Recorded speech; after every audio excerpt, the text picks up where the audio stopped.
Conscious collaboration brings together entrepreneurs, change makers, and thought leaders. We aim to highlight the people that embody the idea of aligned mind, body, and business. Each week, we share, discuss, and learn from the various experiences and ideas of our guest experts.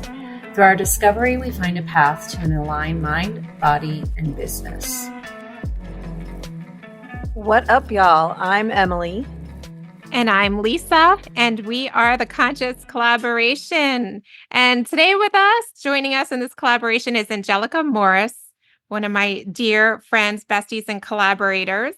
And Angelika joins us with with a really interesting background as it pertains to being an intuitive, guided to help serve people in finding their soulmates through dating coaching, aligned matchmaking, events, and so much more. And what's really cool about you, Angelika, and I'm gonna give it to you so you can tie any loose ends here, is that you have such a vast background in terms of being very experienced in travel, and also you studied anthropology, right?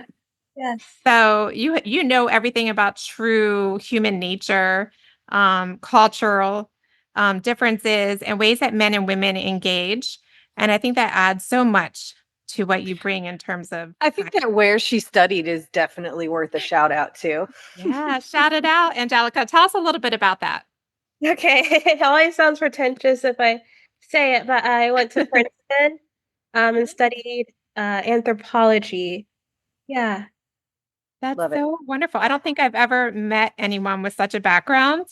And I can really see it and sense it come through in your work and the ways that you engage with not only my friends and my clients, but when I see you in any appearances with TV and guiding people in the digital world as well with their questions, you're able to even help people translate in a very intuitive way when it comes to cross-cultural differences. Thank you so much. Yeah, so thank you for your work. So, Angelika, we are going to do a quick guided I Ching divination to see how we can show up and serve our listeners today. As you know, our listeners are a lot of thought leaders, entrepreneur-minded people who have a lot of struggles in dating. So we're really enjoying this deep dive that we've been doing the past couple weeks in learning the differences in how visionaries, thought leaders, and entrepreneurs interact within the world, and in particular, the dating space. So today's conversation, let's ask the ancient I Ching, how can we show up and serve our listener base best with your expertise and experience? Okay, does that sound good to you both? All right. Mm-hmm. So I'm looking for the current energy to be what is the state of our listeners right now as it pertains to love, finding their soulmate match. And Angelika, we had an opportunity together last week to film a TV show, a live to tape, right? That was cool. Really fun.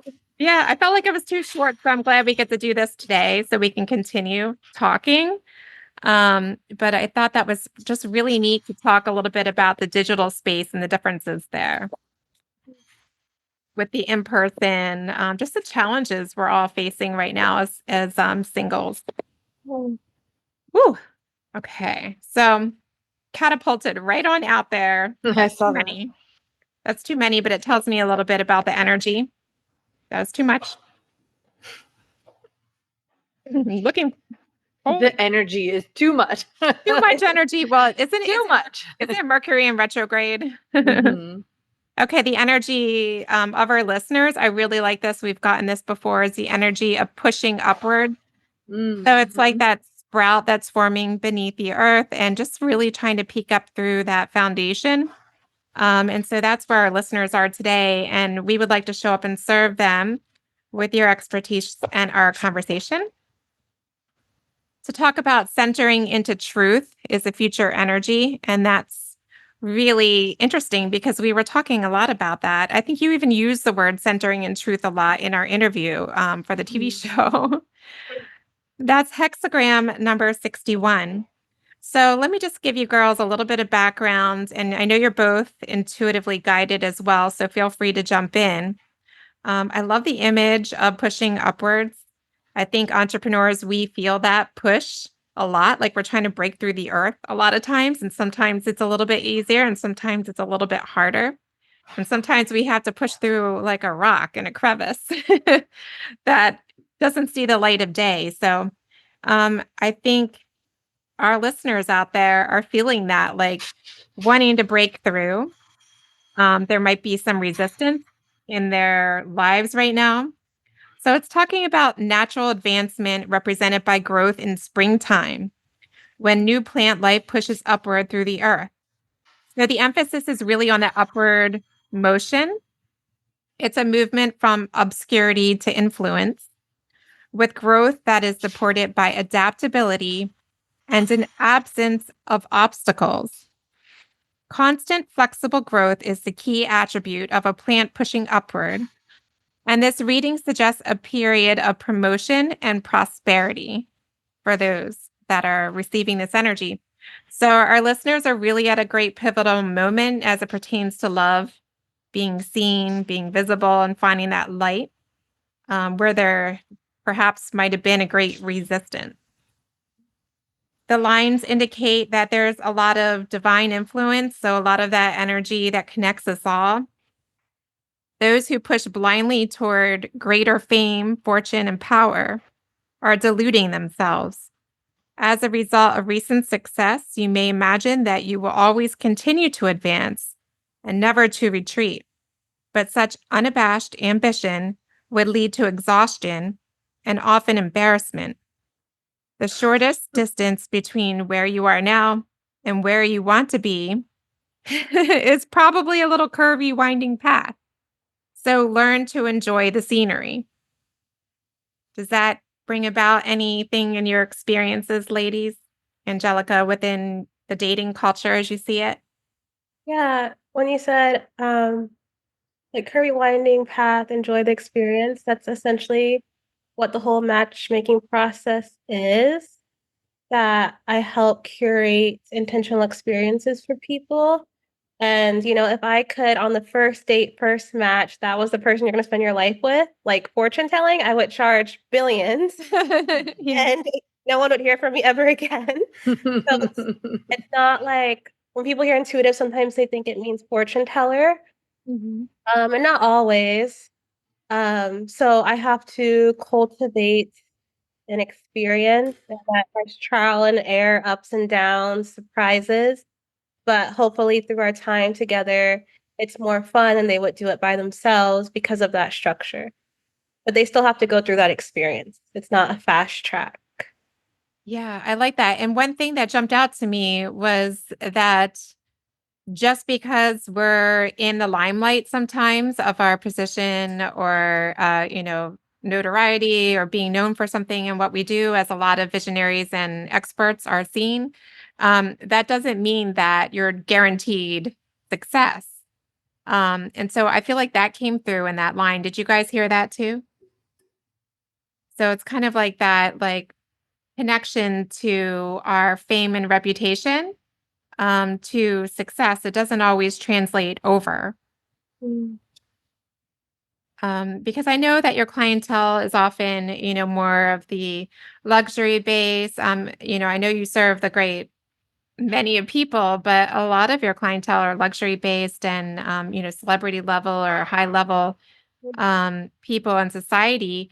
Um, it's it must feel like a blow to the ego when you're always a sought after person, the expert, the person that's put on stage, and everybody's so nice to you. And then, like, for some reason, there's this like, why can't I find like that Mhm. intimate connection with someone one on Sure. one?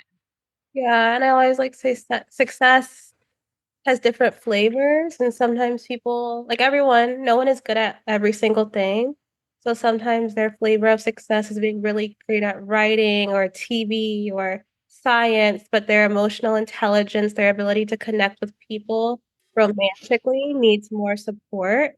And that's okay. But it's actually really lonely to be at this high level and people perceive you on this pedestal. But in Yeah. their private life, some people, not all people, are really like trying to figure out why this romantic connection has evaded them. Yeah, I didn't think about that until I read through the hexagram line, actually, that must feel so kind of lonely and isolating when people just assume, oh, you appear like someone that dating would be so easy for you.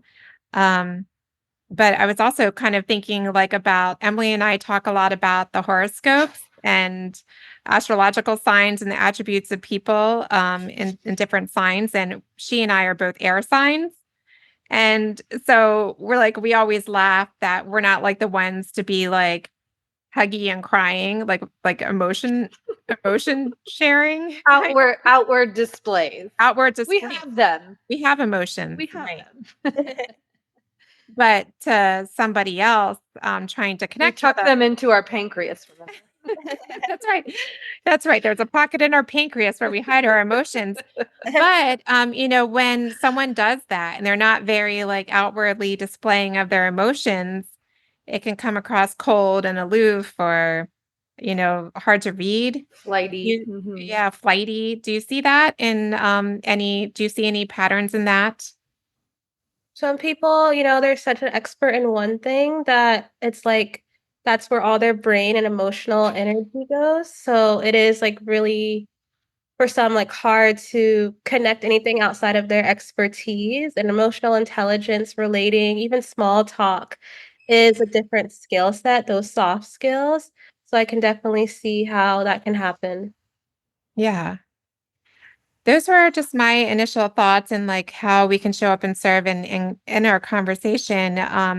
It talks a lot about too, because this is a lot of higher level um, energy at play. So if we're looking at from the divine down to our inner selves here on earth, it's talking a lot about when a level of success is achieved, but further goals lie ahead, keep your wits about you. It's essential to proceed on your path one step at a time. And there is great temptation to thoughtlessly skip ahead to the big reward at the end of a long journey. When a minor first reward has been obtained, it just feels so good. But keep your attention riveted on the processes still at work. The rewards will take care of themselves, supporting even more progress on a steady path of increasing good fortune.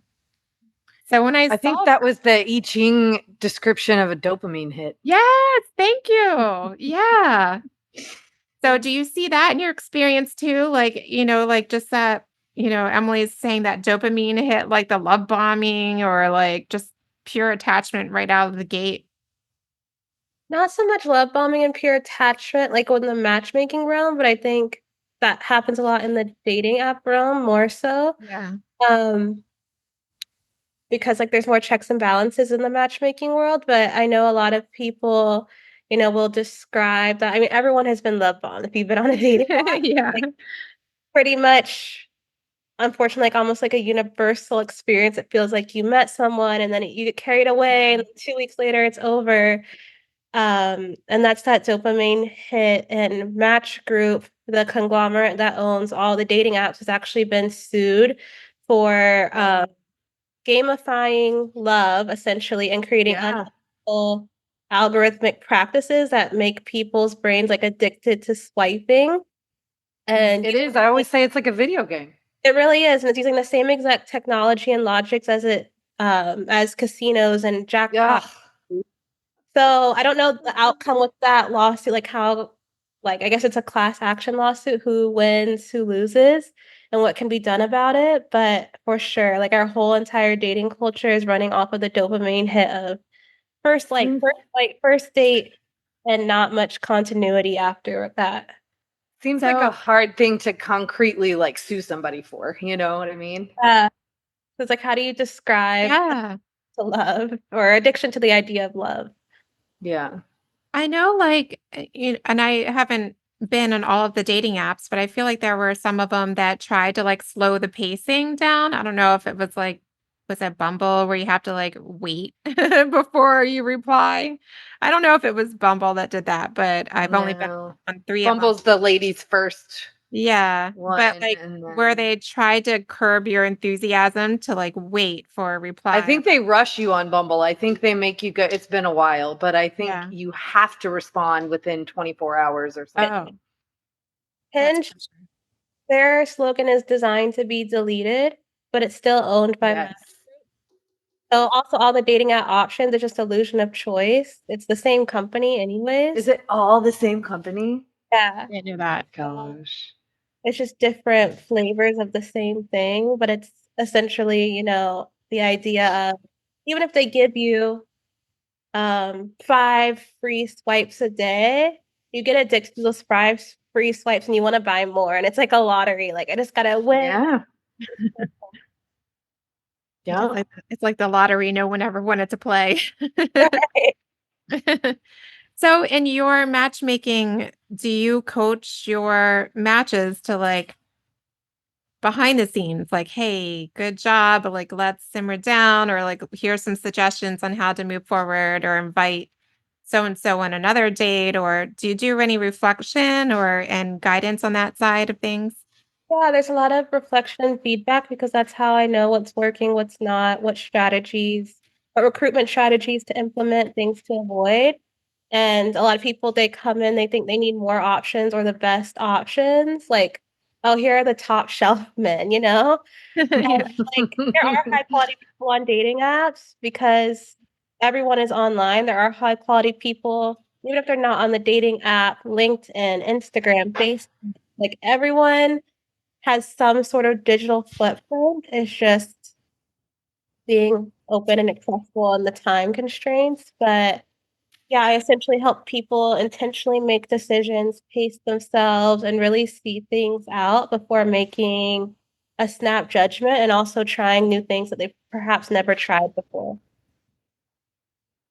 Does everybody come to you with like a type, or they feel like they're like locked into a type? Because Emily, we talk about this a lot. It depends. It's like half and half. Some people are completely open, any race, religion, politics, personality.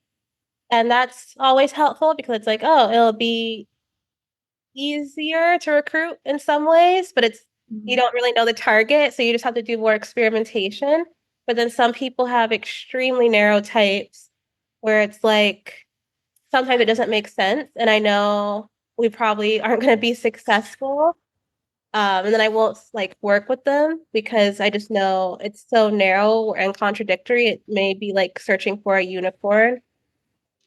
The unicorn doesn't actually exist. So yeah. Oh man, I thought unicorns existed.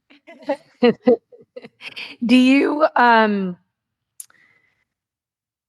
you encourage people to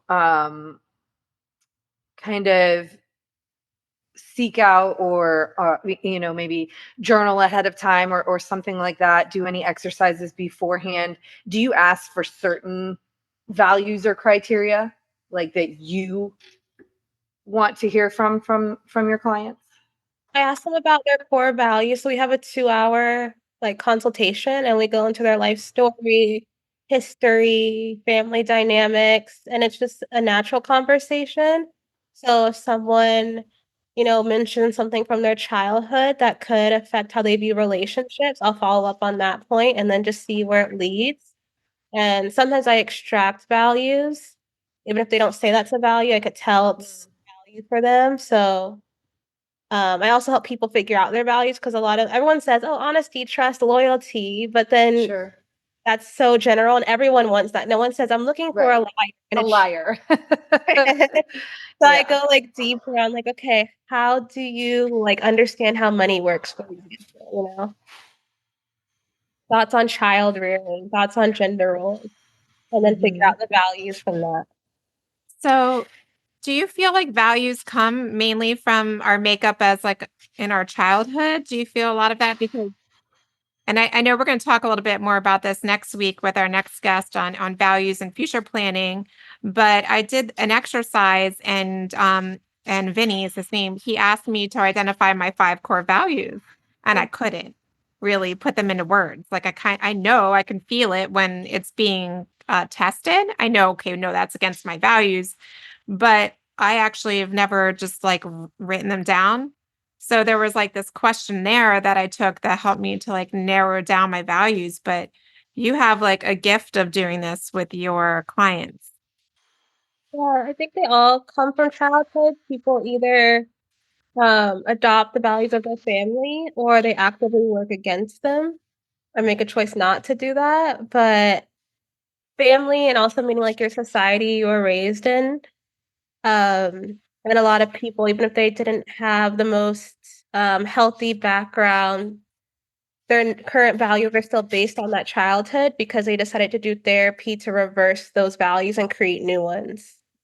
So I think it all still comes from the root, even if it's not the same values of your family, you still use that as a perspective point to then pivot. Yeah. Sorry, Emily. I didn't mean to interrupt you from your thought because you look like you were No, on. it's okay. I actually remembered it. Yeah. Remarkably. What I was going to ask is, are there any unique challenges that you see among entrepreneurs? And if so, is that true for both men and women, or do you see any unique challenges, say, for example, just among female entrepreneurs? That's a good question. Okay, unique challenges. Well, first, like from a demographic, for a woman who's a female entrepreneur and her earning potential is uncapped, it is just statistically harder to find a man that, for those who do want like the hypergamous relationship, who earns equal or more than that, if she's very high level. Um, versus like for a man, if the girl works at McDonald's, but she's like super beautiful, everything he's looking for energy wise, they can be compatible. But for most female entrepreneurs, they want someone equal financial footing or greater. So that's a unique challenge for women. For men,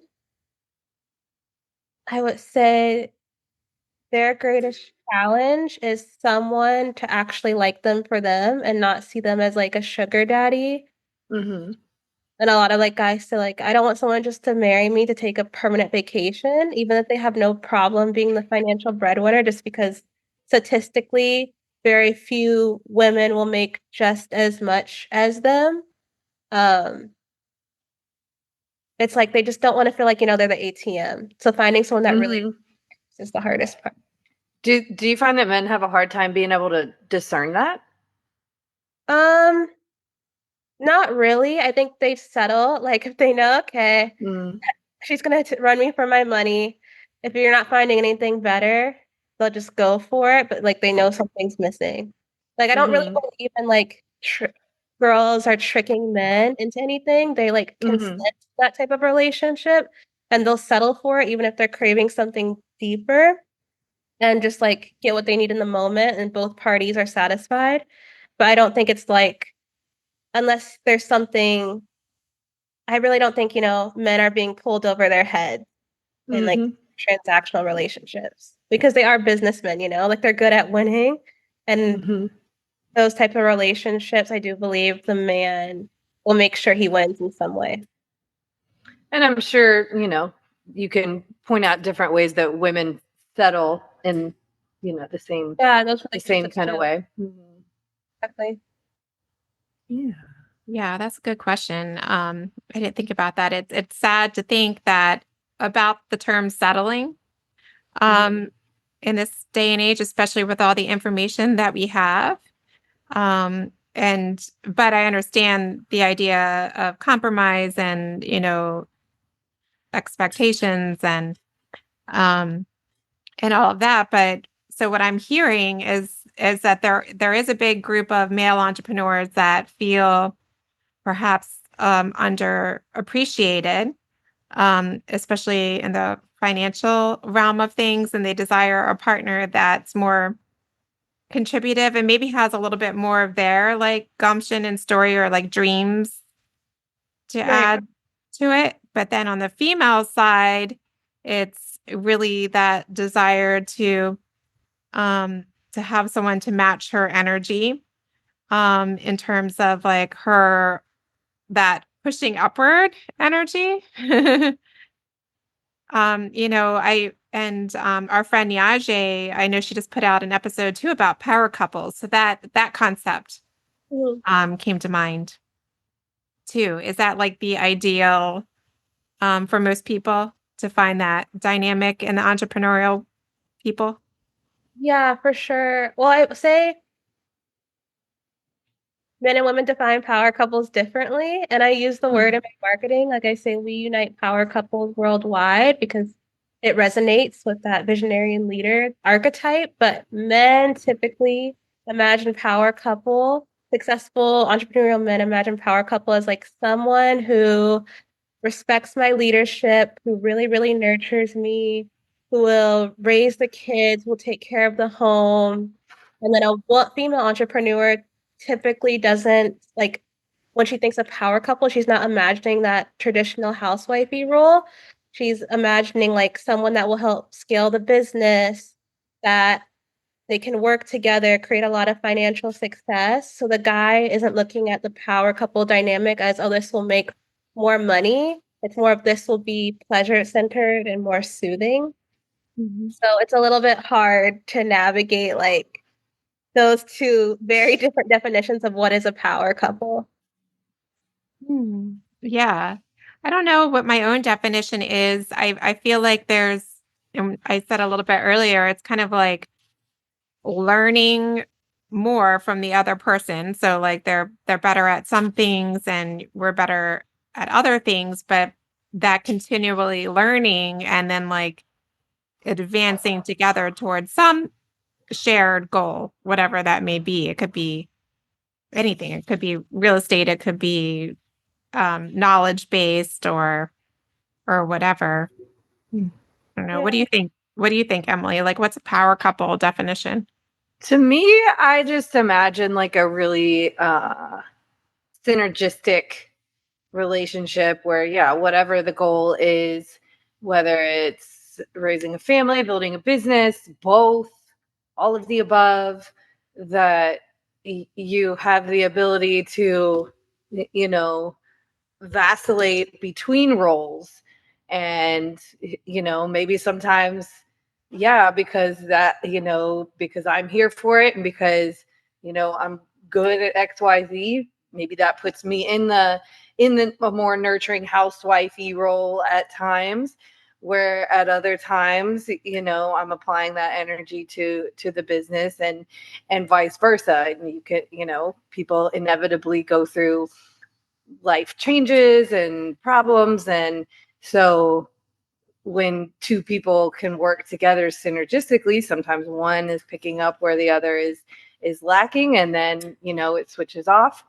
And I think that two people can just kind of, who are a good match, I guess, can kind of intuitively figure that out amongst each other.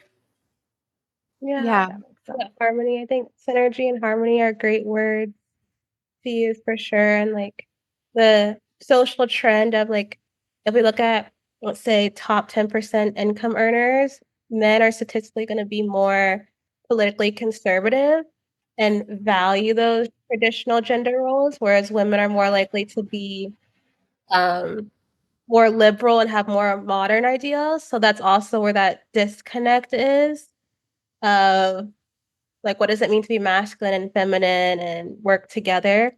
Because there is, even the most liberal of men tend to have romantically a little bit more conservative views on relationships. That's been interesting. Yeah, that's an interesting dynamic, I think, too, is as we talk about power couples and having that synergy and harmony, is being able to receive feedback and being held accountable for things that you need to be stronger in without that turning into a negative loop. So keeping it, like I know our listeners can't see us right now, but they'll be able to see on the video, is Emily was doing kind of like a figure eight kind of motion, which is what I imagine the dynamic to be a lot of. Very intertwining and fluid and not like combative. I think, do this every time, you do this every time. yeah. Mhm. Transactional is the word I'm thinking of. Yeah. Mhm. That's like kind of what I help. Like both sides have to like be more flexible to make a relationship work. And yeah, so that's essentially what I help people with. Like, okay, how can we get your dream lifestyle actually manifested? And it's not going to be in the like the check box you prescribed. Because what if this happens or that happens or that happens? So both people have to like come together in the middle. Yeah, so that's reinforced in the I Ching that we read. It was by remaining tolerant and flexible, you will retain the conscious innocence that best fuels growth and advancement. I like the conscious innocence of it, like being able to see through all of the noise of it and maybe like feeling a little bit of ego blow of, you know, maybe I should make some changes. Like maybe some of my patterns are resulting in some of the negatives um, that are manifesting when it pertains to finding that soulmate match.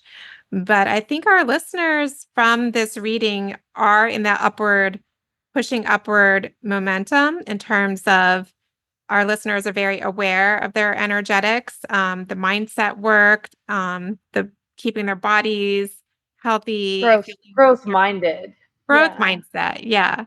Does that line up well with your client base too? Yeah, for sure. Because I interview people before taking them on, and I always look for growth mindedness because it's literally impossible to match someone that is so static because they will Mhm. always find something wrong. And then it's just a waste of everyone's time, energy, and money. Yeah. I like that you're very discerning about, who you take on. And I'm sure you lovingly send them or guide them elsewhere to other resources.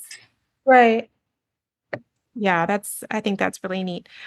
So before we move on to like really talking about this forward energy that the I Ching is pointing to, which is centering and truth, it leaves us with the idea of just as a tree draws its power from its roots, even humble beginnings can serve as a foundation for great achievement, given the right attitude. We were kind of just talking about that.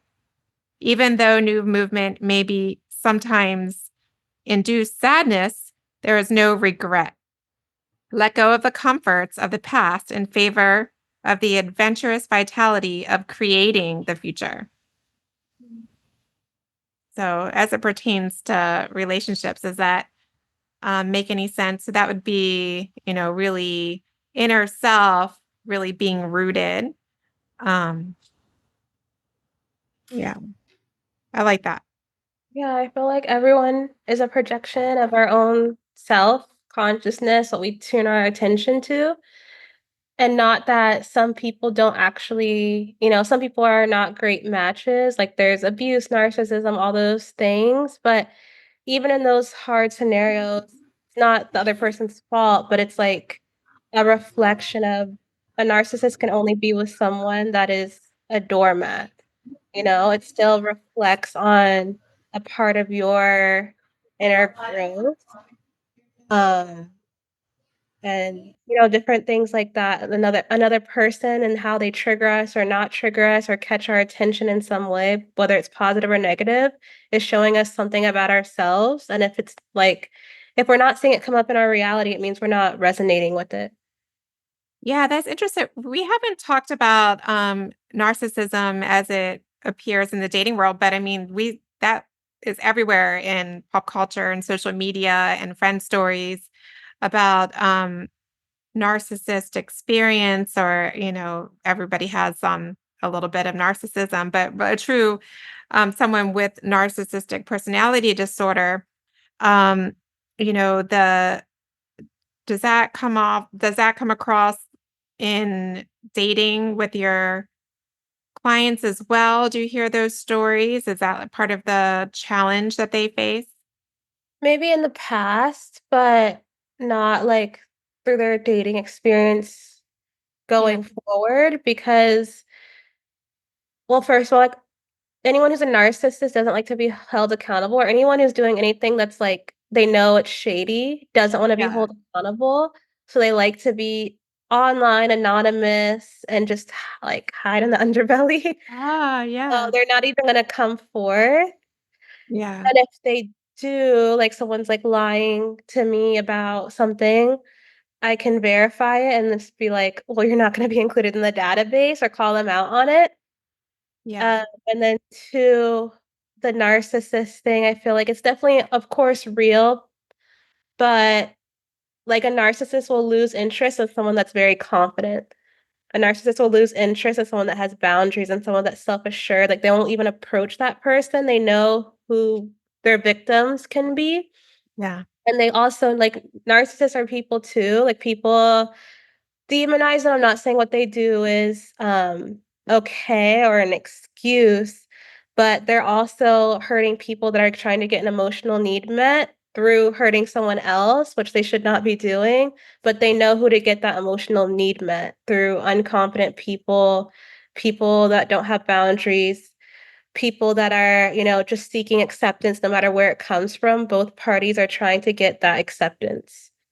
Oh, So if wow. you're not a match for a narcissist energetically, like you won't ever see them. It won't come into your dating Yeah, experience. Yeah. So you're what you're seeing is a lot of your clients have already been through that in their past experience right. and they've formed and they are very grounded into their foundations and knowing what the boundaries and values are. So that's interesting. Yeah, but it comes up a couple times a day where I see it somewhere, within a Facebook group or a friend brings it up or within social media. So I like to hear that in your experience, you're noticing that if you go through that and you do the work and the emotional work that you're not it doesn't come into your energy field. Right, it really doesn't.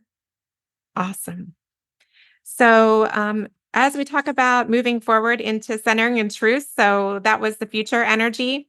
Centering and truth is really just that you see like that seabird diving into that like ocean there. So as we were talking, you and I last week in the last interview, it's really that authenticity, that inner self, centering in your truth. Do you feel that really resonates with your guidance for people as they're entering into the dating world or really taking it seriously or making that big turn? Yeah, for sure. Like the person you're gonna spend most of your life with, you're not going to be on dates, you're gonna be doing everyday life stuff.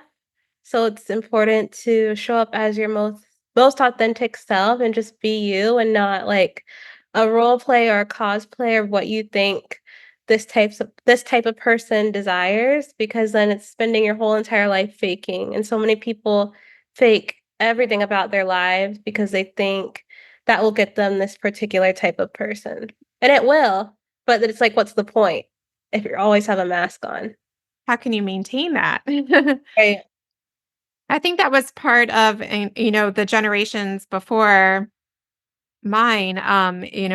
I remember my mom talking about being in classes in high school that were more about like grooming and, for women to be a certain way in relation. It was like home ec, but it was very much like image based. And in my growing up, my mom wore her makeup. Even to sleep, I never saw her without makeup on. So like, that's relatively easy to keep up.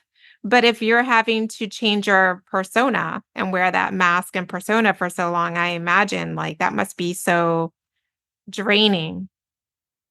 Right. And, like, I know that anytime someone really, like, harps on a persona, like, whether it's like, "Oh, I'm the nice guy, I'm super religious, I'm the good girl," it's always the opposite of, like, their authentic self. Like, when Oh, they make it very obvious of that's what they're trying to do. yeah, it's like a caricature. Yeah, and it's so exaggerated and extreme, I'm like, "Oh, I can't work with you because I know you're faking it," you know? You're Yeah. not embracing those shadow parts.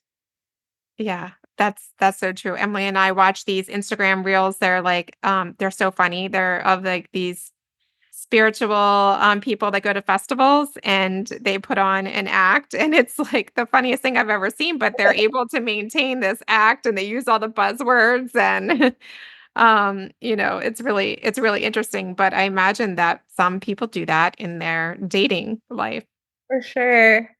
And I always know it's like, okay, they're doing the exact opposite of what they're trying so hard to get someone to believe.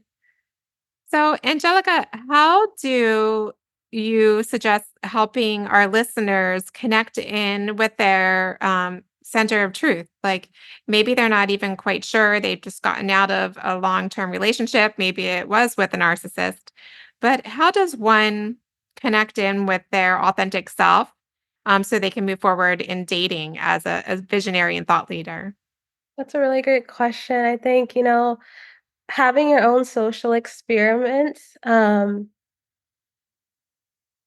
your own social experiments to see how your body and your energy feels in front of different people. A lot sometimes when people get out of bad relationships, they just have a very small sample size of what they have experienced. So even if it's like a bunch of different people, it's like the same type of person over and over again. So I encourage people, like I did this experiment over 2.5 years, 400 dates, first dates, which was incredible. And I like made everything a date, whether it's, going grocery shopping, getting smoothies, working out, taking a walk in the park. I just included a guy that was interested in me at the time. And there were 400. I just want to thank everybody. You weren't using dating apps at all for this? No, I was. That was all dating apps. Yes. Oh, okay. Okay. Yes. It's like, how did you find them? Yeah, I know that was like pure lead generation. And that's how I knew I'm good at lead generation.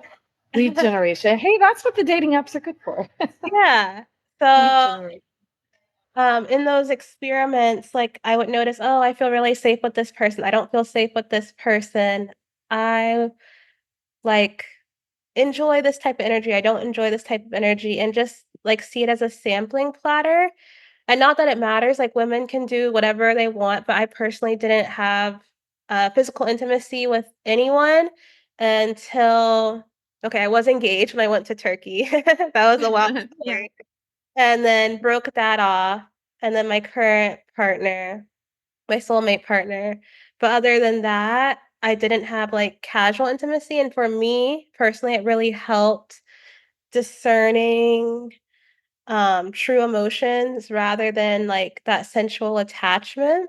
And I just used it as purely like observation and not to get connected to anyone. Some people don't get connected through sex, but I do. So I was like, okay, I'm not going to be intimate with anyone until I know that they're a pretty good fit and they've been showing me that long term. So Did you have the number in mind beforehand? Did you know it was going to be hundreds? no, I didn't know. I was just like on a mission. Um, well, also like I wasn't doing it just like for funsies. Like I made a lot of money on it because that's how I market my retreats, my coaching, my programs, my books. And it would be like, okay, on this date, I do like a story time, like a girl chat, and then I would plug my experience that I wanted people to buy. So it was also a job of dating and just telling people about it and sharing my ideas and opinions. So that's like half the reason why I did it, half the reason I was looking for someone for my personal life. But when I figured out it's a lucrative way to make money, and I knew that to meet someone I would have to date, why not get paid for dating? That's not in a like transactional way of like men paying me, but having an audience that likes what I'm doing to pay me. So yeah. That is so interesting. Oh my gosh, I cannot imagine that you probably dated more men in that time than I think maybe I've ever dated in my entire Yeah, lifetime. a lot of people say that, like, wow. It's just, I like racked up all the experiences I could just for the Yeah. fun and just to say I did it. And I wanted to try everything I possibly could until I felt like, okay, this is enough. Did you have any of the guys find your stories that you shared in social media? Were they pleasant experiences? Yeah, most of them were pleasant. Some guys found it and they thought it was cute and funny, but I would, like, block them because I just felt weird them watching, but no one, like, thought it was odd. They're like, "Oh, that's cute. She thinks I'm a successful guy." Oh, that's nice. Well, you're so lovely in person and you come across so genuine. I'm sure that it was, most of the time a very engaging conversation. It wasn't just, you showing up and eating a cheeseburger and It was, like, fun for both parties for sure because I generally was interested in the person, and it wasn't like, "Oh, I just wanna eat today." It was that mutual attraction. If it didn't work out, I was okay with it. But I know, like, some guys, it is very hard. Like, I really feel for men dating. It's a financial expense, even without matchmaking, to always be, expected usually to front the bill and things like that, and so I feel for men. yeah.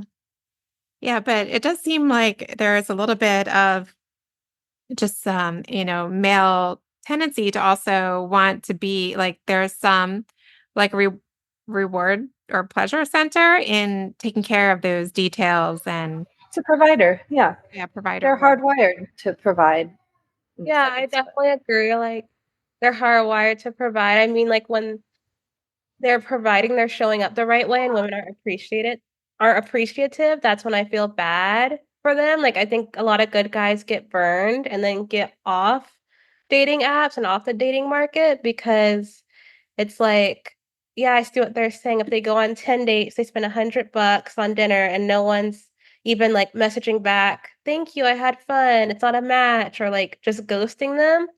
That's what a lot of guys say, like, "I am getting ghosted like crazy, and I just wanna hear thank you." Like, I don't even care if it Oh, works out, but they're not even getting a thank you. So, that's what I mean, like, sometimes men are just very underappreciated, even if they're doing all the right steps. yeah. Well, I think getting them off the apps might be a blessing in disguise sort of thing. Because at this point, I would consider not being on the apps to be a huge green flag, personally. You know, But then it's, Yeah. like, hard to find them in a way. So, Angelica, like, what are like, and Emily saying, finding people off the apps, you do have some events that you do for singles Yes, that I are not, they're very like, you want to talk a little bit about how those are different than what you might expect for a dating event? Yeah, so I don't do, like, structured events like speed dating or any questionnaire. It's more of, I changed them so now non-single people can actually come and they can bring a friend and play Cupid, and it's a social setting to just organically interact over a shared interest, and there's a lot of, let's see, we've done, like, a harp concert on the beach, we've done a cacao ceremony, we've done an entrepreneur visionary night, we've done we did a salsa night. My next one I wanna do hasn't launched yet, like a political one, um, where oh, that that's That's gonna be that's deep. interesting. Yeah, Yeah, that where it's takes like, some guts. yeah, people can just freely socialize with people that they know, they share the same interests, and most people are single, and the people that aren't single, they like helping their friends meet people, and they just wanna do something. There's always an activity, it's not just like, we sit around and look at each other. There's yeah. all something to do where, it's like a hobby to just go to the events and see what's out there.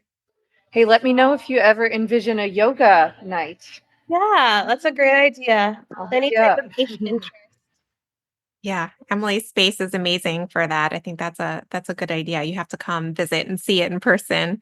Yes. But what are some like last words maybe that have come together to you in terms of our conversation today as we've been discussing our listeners feeling that pushing upward momentum and really anchoring and centering in with their inner truth. Yeah, whatever you believe is what will be your reality, regardless of empirical data. Ultimately, your own inner world is the most powerful manifesting tool because there's probably other areas in your life where you beaten the statistic. So in dating, you can beat the statistic as well by deciding I get to find a great person, I get to live this type of life, and believing certain truths about people. And that will just turn your antenna to people that resonate with that same energy, regardless of what's empirically out there. Oh, I love that. I think that really like breaks the mold for people that are overwhelmed by the sad statistics sometimes. Right. So it is possible out there. So it's possible for all of our listeners to find their soulmate match. And I'd like to, ladies, if you're good, I'd like to take this conversation inside of the Conscious Collaboration Collective, our closed and private Facebook group. You can find us there. Angelika, I believe you're inside of that group too. So we invite you to share more within the group. And I love this conversation. I think we need to have you come back for a part 2. And yeah, always lovely to have you and your energy and your intuition and all that you bring. And so you can find us on all the social media channels. You can connect with us on Instagram, find us in the description box of this episode. You can also connect with Angelika. And Angelika, do you offer a way that people can connect with you? Yes, so the best way to connect is going to www.soulmatesearchmatchmaking.com and get on my free database. It's completely free to be considered for dates with VIP clients. And there's so many opportunities that stem from that, from being invited to private events, retreats, so many different experiences, even clients from other agencies. So sometimes people hear like, oh, match for free. It's like a gimmick. Nothing will ever happen. But there's so many pathways to connect with people. So I really recommend if you're single and not even looking, but you just know you're single, put the vibe out there, get on the free database and see what happens. I love that. Thank you so much. Well, thank you everybody for listening, for supporting us, for liking and sharing and subscribing to us on your favorite podcast directory. Any last words, Em? I don't think so. I think we Sounds like a covered it. party over there. Great stuff. All right, everybody. We'll talk to you in 5. Talk to you in 5. Bye, guys. Bye. Thank y'all so much for listening to our podcast. If you haven't yet, please be sure to subscribe, rate, review, and share with all your friends so they can join our circle of collaboration on this journey. You can find us on Instagram at Conscious Collaboration Podcast, on Spotify, iTunes, and Audible, to name a few. Please join us next time for another deep dive into how you can live life in more alignment. Mind, body, and business. Send us your questions and comments in our DMs or email us at consciouscollaborationpodcast@gmail.com. See you in 5 minutes.